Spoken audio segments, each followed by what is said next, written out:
Jorge Rulli, el 11 de mayo se cumplen 40 años del asesinato del padre Carlos Mujica, alguien al cual en aquella época usted estuvo muy cercano y conoce bastante de la historia, de lo que ha pasado. Uno de los títulos podríamos plantearnos como Entre dos fuegos. ¿Ese fue el final de Carlos Mujica? Sí, casi entre fuegos cruzados, ¿no? Entre fuegos cruzados todavía hay dudas acerca de quién lo mató. Yo tengo mi opinión, mi convicción, pero sí, es verdad, yo lo traté en los 60, una década muy dura, en la época de la guerrilla del Che Guevara. Cuando yo fui torturado, él tuvo gestos de compromiso muy grandes con mi persona y con mi familia. Luego nos vimos en Cuba. Él vivió en mi casa bastante tiempo. Cuando en un momento dado él se va a París y de París va a La Habana porque tenía mucho ánimo de conocer la isla. Así que estuvimos juntos bastante tiempo. Él vivía en mi casa. Pude comprobar su solidez intelectual, su alegría de vivir, esa intensidad que tenía. Siempre digo yo que si hay alguien que seguramente no lamentó su muerte fue él mismo, porque había vivido cada día con intensidad, ¿no? Y con alegría, con mucha mística, ¿no? Con mucha mística. Yo tuve ocasión de comprobarlo eso, porque tuve que convivir con él. Sé que él daba misa en su habitación. Soy testigo de rasgos de misticismo que prueban su profunda religiosidad, ¿no? Y por otra parte una ética muy fuerte, que tuvo algún problema con los cubanos, por supuesto. La única vez que yo lo vi muy deprimido a él, sin esa alegría que lo caracterizaba, era justamente por el estalinismo de la isla, ¿no? El estalinismo, todas esas siniestras prácticas soviéticas que a veces emponzoñaban una revolución que realmente podría haber sido otra cosa, ¿no? Volviendo a esa fecha trágica del 11 de mayo, usted habla de que tiene una convicción. ¿Cuál es esa convicción y por qué? Sí, mira, lo que nosotros somos testigos, como esta prueba, como lo prueba esta grabación que acompañamos, que hemos preservado, que han preservado algunos compañeros de Chivilcoy, fundamentalmente. Estamos hablando de noviembre del 73, claro, un par de meses antes del asesinato. Claro. Bueno, por eso, esa grabación prueba la campaña de esclarecimiento en la que él estaba, que era muy duro. Él, en discusiones personales con la conducción nacional de Montoneros, él les dijo explícitamente, les dijo a las armas, con Perón en el gobierno, con una democracia en la cual la ciudadanía se ha pronunciado masivamente a favor de la legalidad, las armas ustedes se las meten en el culo. Así se los dijo. Las armas se las meten en el culo. Era muy duro. A partir de allí, él inicia una campaña de conferencias en diferentes lugares, donde de Firmenich dice cualquier cosa, como mediocre, ensoberbecido, bueno. Y bueno, y no solamente eso, sino que él va a participar activamente como inspirador de un sector de la disidencia montonera que se va a llamar Lealtad, y que en la Plaza de Mayo, en la plaza del 1 de mayo, en la Plaza de Mayo, pero el 1 de mayo del 74, va a entrar con una columna equiparable a la de los montoneros.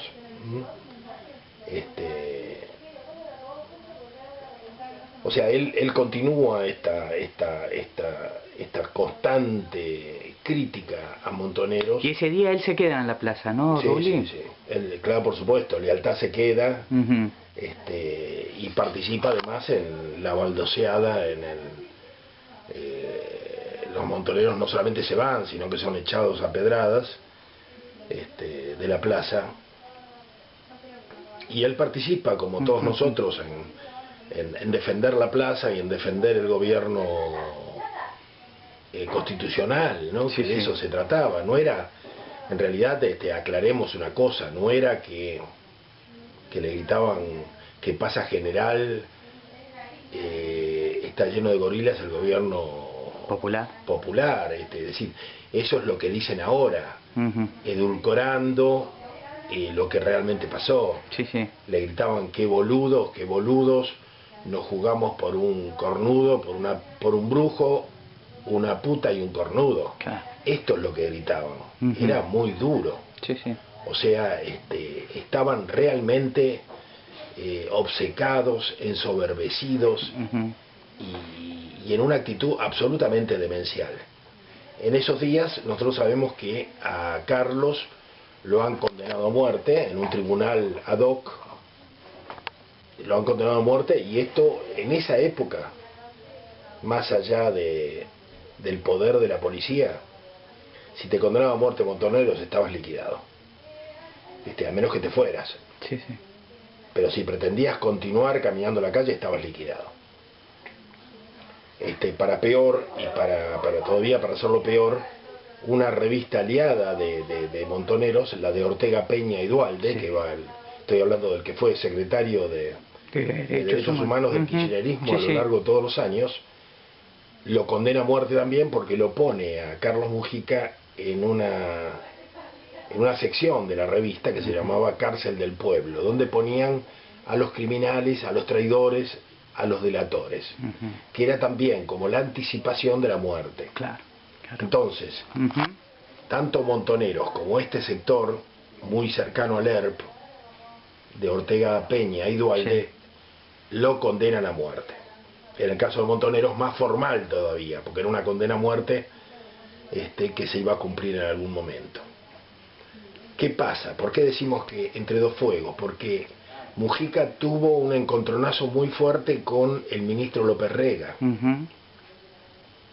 Cuando se va del Ministerio de Bienestar Social, del área de Villas, que era lo que tenía, lo que él había aceptado, porque le habían ofrecido varios cargos, él consulta con los obispos le dicen que no, y él cumple órdenes de los obispos. Entonces lo que acepta es ser asesor en Villas, nada más. Pero Perón tenía en mente que fuera su ministro de Bienestar Social y que reemplazara a López Rega. López Rega sabe esto, y más allá de que Mujica se niegue o se negara a aceptar este cargo, el odio es definitivo. Claro.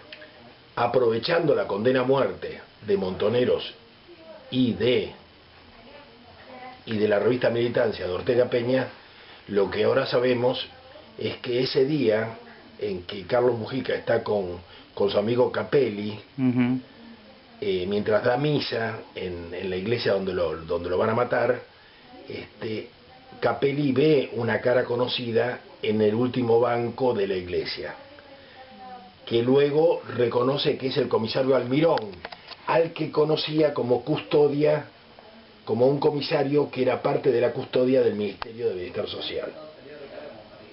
Cuando ellos salen, los dos, es Almirón el que dispara con la ametralladora. O sea que Entre dos fuegos es un buen título porque en realidad está condenado a muerte por Montoneros y por la revista Militancia, y lo mata Almirón, el comisario Almirón, que no puede haber hecho eso sin el respaldo de López Rega. Rulli, para ir final... Sí. Aclaro, sí. Almirón y no la AAA, porque la AAA se ha convertido en una excusa para meter muchas cosas, cuando es muy poco lo que sabemos de la AAA, y se le endosan todo tipo de crímenes.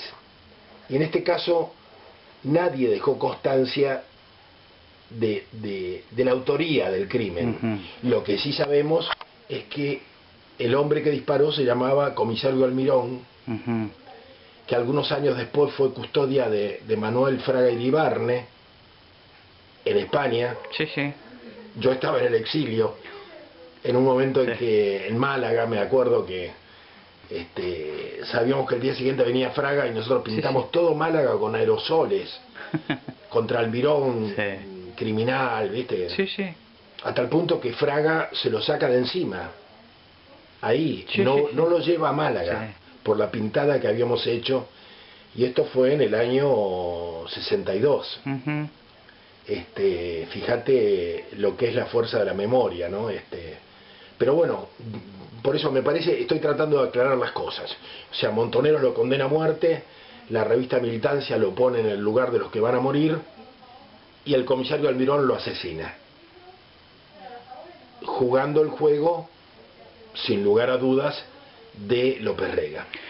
Sin saber la historia después, ustedes tuvieron durante muchos años la creencia no solo de todo esto que estás contando, sino que los que dispararon fueron los Montoneros, porque recuerdo anécdota que contás cuando fue el velorio y el lío que se arma con alguno de ellos, ¿no?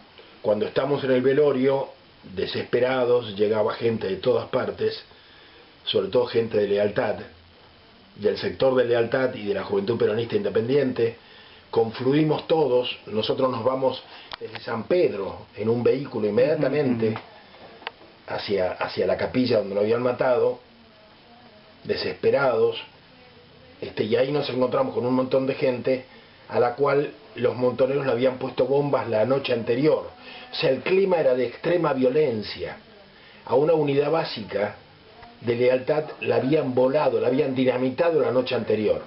O sea que el clima daba crédito para pensar cualquier cosa. Sí, sí. O sea, todo el mundo estaba absolutamente convencido de que Montoneros lo había matado. En ese momento llegan 6 o 7 diputados nacionales de Montoneros. La gente se abalanza sobre ellos intentando lincharlos. Y bueno, los curas los protegen, les abren una puerta de una casa, de una... Sí, una puerta lindante a donde estaba el velorio, al templo. Y los protegen y los dejan entrar, ¿no? Igual son golpeados, pero se refugian en la sacristía, digamos. No pasó a mayores. Claro, no pasó a mayores por la actitud de los... Si no hubiera habido algunos muertos. No entendíamos qué pasaba. Años después comprendí. O sea, los curas, la iglesia, sabían del testimonio de Capelli, pero para no arriesgar la vida de Capelli, lo escondieron y ocultaron el conocimiento que tenía Capelli de haber visto la cara del asesino. Entonces, durante años no supimos, a mí esto que estoy contando me parece muy grave de parte de Capelli y de parte de los curas del Tercer Mundo, que ocultaron que tenían un testigo de quién había sido el criminal. Yo durante años yo y muchísima gente, estuvimos convencidos que había sido Montoneros. Claro. La iglesia sabía que no era así, pero lo ocultaron para preservar una vida y pudo haber terminado mucho por la historia, ¿no? Claro, podría haber sido muy grave, porque a lo mejor no hubiera sido raro que otra gente tomara represalias. Me parece un acto de enorme irresponsabilidad de parte de Capelli y de parte de este grupo de curas amigos de Mujica. Pero bueno, estamos contando cómo sucedieron las cosas. Así es. En una época muy violenta. En una época muy violenta donde era difícil decidir, ¿no? Era difícil decidir. Pero bueno, así ocurrieron las cosas.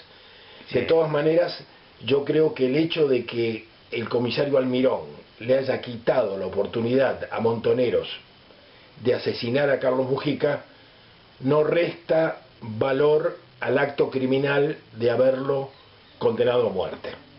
Rulli, para que la gente conozca un poco más cómo fue el padre Mujica, ¿no? Y esta relación que tuvo con usted. Hay una anécdota que lo pinta de cuerpo entero cuando usted cae con posibilidades de ir preso y él lo salva haciendo una pequeña mentira celestial. Claro, bueno, yo caigo en la época antes de que lo maten al Che Guevara en Bolivia, tratando de abrir un frente en la Argentina, y bueno, fui muy torturado y bueno, y por supuesto me endosaban hasta la muerte de Gardel. Entonces la policía tenía una lista de acusaciones que los abogados me defendían, los abogados de Perón, Ventura Mayoral y Fernando Torres, entre otros. no sabían qué hacer para defenderme, era indefendible porque bueno, y entonces se les ocurrió pedirle a Mujica que nos ayudara. Bueno, Mujica fue, se puso la sotana, fue y juró que en todas las situaciones que la policía decía que yo había hecho cosas, yo había estado con él. Buenísimo. Fue impresionante, ¿no? Una cosa es... No. Nunca vi un cura que fuera para adelante de la manera en que lo hacía Mujica. Convencido, no solamente por... Lo hizo por mí, pero estoy seguro que por cualquiera de los hombres de la villa a los que él amaba hubiera hecho lo mismo. Sí. Era un tipo que se jugaba entero, ¿no? Pero yo quiero aclarar, pero además era un hombre obediente de la iglesia. Era un hombre de la iglesia. Lo que menos se le habrá ocurrido con otros curas era poner en duda el celibato, sí, o discutir la teología. Él era un hombre de la iglesia. A lo sumo, lo que hacía a veces cuando no se llevaba bien con un obispo era sortearlo, ¿viste? Claro. Buscar otro obispo. Me voy para el otro lado. Claro, se buscaba otro obispo. Era bastante travieso en ese sentido, pero él se les arreglaba para mantener un compromiso absoluto con mucha gente, no solamente conmigo, pero lo que hizo conmigo fue alucinante, de esas cosas que uno no sabe cómo agradecer, ¿no? Porque una cosa es que lo haga un amigo, o un pariente, ¿no? Pero otra cosa que lo haga un cura que no te conoce, ¿no? Que te conoce de mentas nada más, ¿no? Y a partir de ahí, bueno, él me empezó a visitar en el hospital y bueno, y nos hicimos amigos y después vivimos juntos en Cuba, ¿no? Y después volví a retomar la relación, bueno, cuando él rompe públicamente con Montoneros, y que es la llegada de Perón, la instauración de la democracia, y él que empieza a decir que la lucha armada tiene que terminar y que la guerrilla tendría que devolver las armas, o por lo menos comprometerse a un pacto de respetar la institucionalidad y el gobierno legal, y buscar otros cauces para la revolución, ¿no? O sea, comprometerse en el gobierno, que era lo que él hacía y lo que hicimos muchos, comprometer nuestros días y nuestras noches en la construcción de un gobierno popular, ¿no? Rulli, muchísimas gracias. Gracias a usted.